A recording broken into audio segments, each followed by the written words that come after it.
Kalau Anda tanya sekarang, berapa banyak muslimin muslimat yang bekerja di tempat riba? Bekerja, orang tuanya bangga anaknya kerja di sana. Karena namanya nggak ada riba. Ada lembaga riba nasional, nggak ada.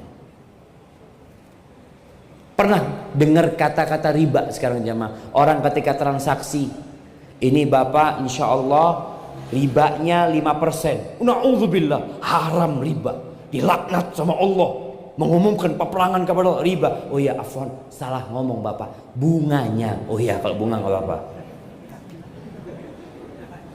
Jadi dirubah kata itu dengan bunga. Siapa yang nggak suka sama bunga jemaah? Semua orang suka dengan bunga. Jadi subhanallah, Rasulullah SAW ketika mengatakan idza tabayatum bil 'aina, apabila sistem jual beli kalian 'aina. Inah itu sistem riba yang terselubung. Orang itu tahu riba, karena takut haram, maka dia membuat siasat bagaimana kelihatannya halal. Kalau sistem kalian seperti itu, waraditum bizzara wa akhadtum adnabal baqar, kalian sibuk dengan dunia kalian, memperkaya diri kalian, meninggalkan jihad, maka Allah akan menimpakan kehinaan kepada kalian. Maka kalau kita lihat mayoritas rasa minoritas, hina, dina, nggak punya bobot, ya gara-gara memang tadi agama dia abaikan. Bahkan kalau bisa, bagaimana agama dimodifikasi sama dia, yang haram jadi halal. Sallallahu alaikum dhullan, Allah akan menimpakan kepada kalian kehinaan. Hina wallahi umat Islam. Dulu umat Islam jumlahnya 300, itu menghadapi 1000. Di perang Yarmuk umat Islam itu jumlahnya kalau nggak salah 50.000. Romawi jumlah musuhnya 200.000 jemaah. Yang 200.000 takut sama yang 50.000. Ini bagaimana minoritas umat Islam pada waktu itu ternyata bisa memberikan pelajaran kepada orang-orang yang mayoritas. Tapi kalau ternyata kita sudah mengelabui agama, kemudian kita meremehkan agama, kita lebih mementingkan kehidupan dunia, ya Allah akan menghinakan kita. Dan tidak akan dicabut, kehinaan nggak akan dicabut. Walaupun jumlah umat Islam tambah banyak, tambah kaya, tambah sukses. Satu solusi untuk mengembalikan kehormatan umat Islam, kemuliaan umat Islam, yaitu kembali kepada agama. Tolong nilai-nilai agama ini dijalankan. Bukan cuma kajian lagi, tapi nggak diamalin.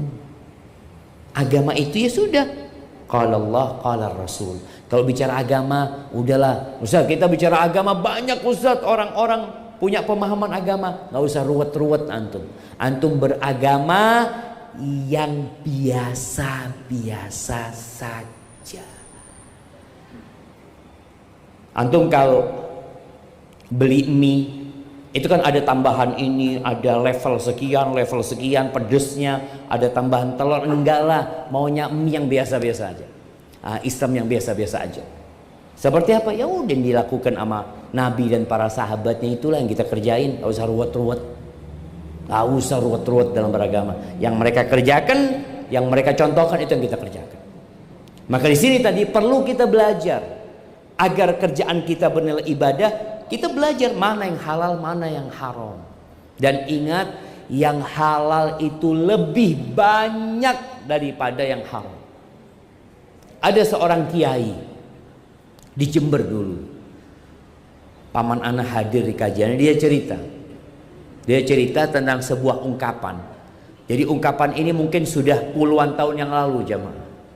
Apa ungkapannya? Yang haram aja susah, apalagi yang halal. Yang haram aja susah, apalagi yang halal. Subhanallah. Kata kiai itu ketika membantah ungkapan ini, nih, saya kalau nyuruh Fuad, saya punya paman itu, coba cari duit 10.000 sekarang. Dengan cara yang halal, insya Allah dia bisa kerja langsung. Dia beca, dapat penumpang, dia beca, dapat duit halal. Tapi kalau dikatakan cari yang haram, dia mikir, ya apa ya cari yang haram ini? Itu orang-orang yang fitrahnya benar. Maka ingat, yang halal banyak, yang haram sedikit. Tapi kita perlu tahu dengan halal haram. Yang nggak ngerti, fas'alu ahlad dzikri in kuntum la ta'lamun. Bertanyalah kepada orang yang berilmu kalau nggak ngerti.